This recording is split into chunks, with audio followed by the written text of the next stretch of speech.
Assalamualaikum. Okey, untuk install apps Datang Reader ni, okey, cikgu perlu buka dekat Play Store. Okey, dekat Play Store ni cikgu type lah Datang Reader. Okey, Datang Reader kan. Okey, kemudian dah install, kita akan dapat satu ID tu, nanti admin akan bagi kepada guru bertugas lah. Okey, bila dah install, kita pun bukalah dekat apps Datang Reader ni. Okey, dia akan keluar macam ni lah. Nama yang telah ditetapkan oleh admin. Lepas tu, untuk masukkan suhu, kita tak perlu guna scan QR. Kita tak perlu manual entry. Sebab scan QR, kita kena print dan bagi kepada pelajar macam tahun lepas lah. Yang kedua, manual entry ni untuk nombor IC.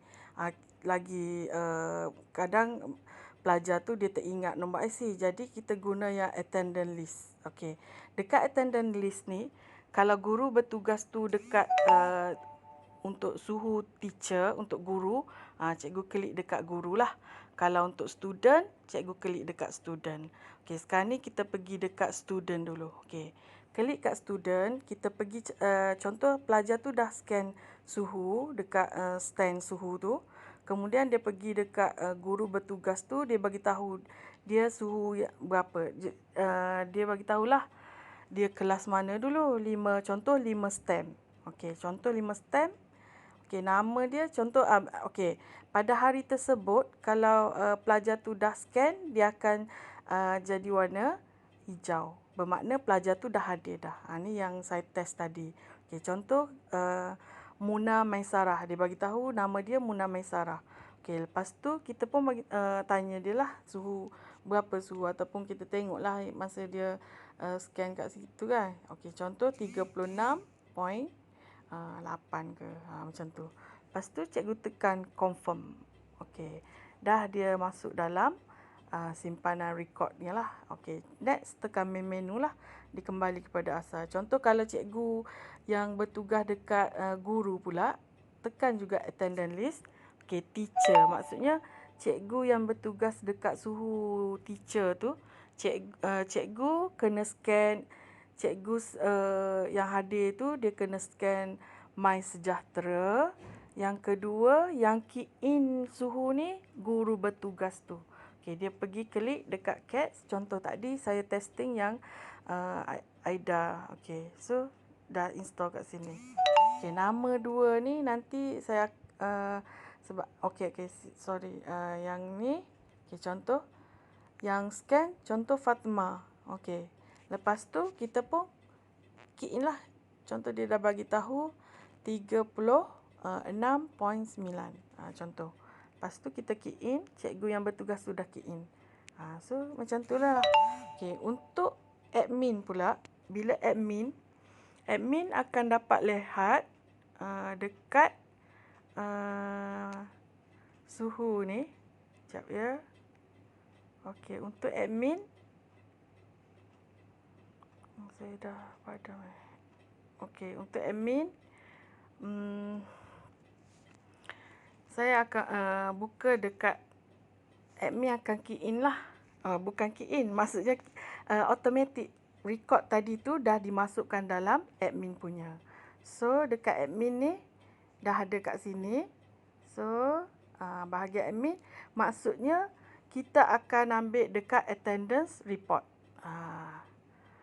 Kalau overall report ni dia ada banyak cara. Okey, back tu mula ya. Saya tunjuk dekat admin, paparan admin, dia akan dapat tengok macam ni.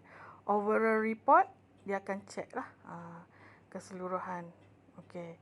Contoh kalau kita nak ambil dekat suhu, okey, kita ambil attendance report. Maksudnya kita boleh tengok kat sini lah attendance report.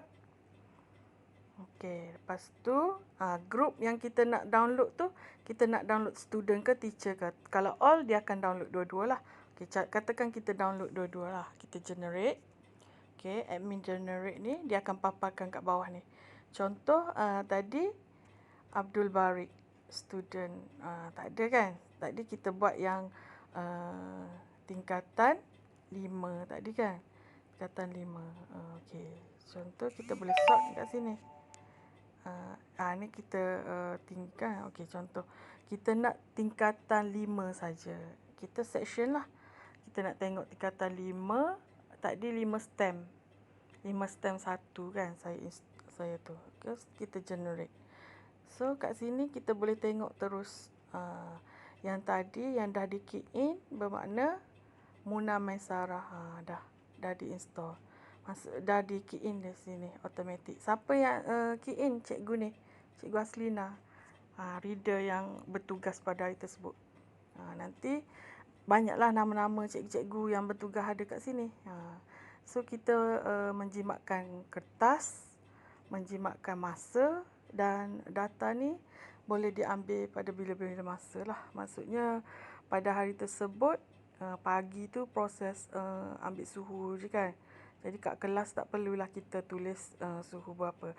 Cuma kalau katakan pelajar tu demam, contoh pukul 10 tu dia demam. Jadi kita pun check dekat sini, adakah masa pagi tadi tu suhu dia berapa. Kita pun bukalah balik dia. Cuma saya akan tak, guru bertugas akan inform kat admin, tanya pelajar ni suhu berapa masa pagi tadi dia datang tu, berapa suhu dia. So kita tengok kat sini, pagi dia suhu 36.8. Bermakna dia demam masa kat sekolah lah. Jadi tak apalah. Jadi tindakan seterusnya kita kena ambil tindakan lah seterusnya. Maksudnya ibu bapa kena datang ambil pelajar tersebut, bawa ke klinik lah. Okey. Kat sini juga katakan kita nak all. Maksudnya pelajar kita nak download semua. Tapi kalau nak section tu bermaksud mengikut kelas lah. Yang ni urusan admin yang akan uruskan. Okey, kat sini juga pembahagian ID-ID untuk guru. Setiap guru kena install lah ni. Sekejap je dia punya tu. Okey. Dekat bahagian ni kita dah masukkan nama guru kita. Cuma tunggu masa dia bertugas kita akan bagi. Ni guru-guru yang dah guna, guru-guru dan PPM. PPM pun bertugas juga ambil suhu masa pagi tu. Jadi dia boleh install dan dia guna untuk penggunaan ni lah. Penggunaan suhu, catatan suhu pelajar. Okey. Kat sini admin yang akan bagi ID kepada pengguna. Pengguna ni cikgu lah, cikgu dan juga PPM yang bertugas masa catat suhu pagi tu. Okey, saya rasa itu saja untuk penerangan. Untuk detail bahagian penggunaan ni boleh belajar cara nak create macam mana. Ini pun kita guna hasil daripada hasil inovasi daripada pelajar anak muda ni. Dia buat satu apps ni yang terbaik dan boleh digunakan oleh seluruh. Adalah sekolah-sekolah lain yang guna juga ni. So kita gunalah yang ciptaan anak muda bahagian ICT ni. So mendatangkan faedah lah, ilmu yang bermanfaat untuk kegunaan kita semua. Bukan setakat sekolah je guna yang ni, tapi ada syarikat-syarikat juga yang guna. So terbaiklah. Terima kasih. Assalamualaikum. Itu saja perkongsian. Okey. Diharap kita boleh guna dengan seeloknya lah. Dari segi teknikal ni, kalau tu admin lah yang kena setting dulu awal satu-satu. Ni user lah ni. Okey. Sampai kita ni kita dah user. Scan QR maksudnya kita kena print QR yang dah dijanakan. Okey. Itu sajalah. Assalamualaikum.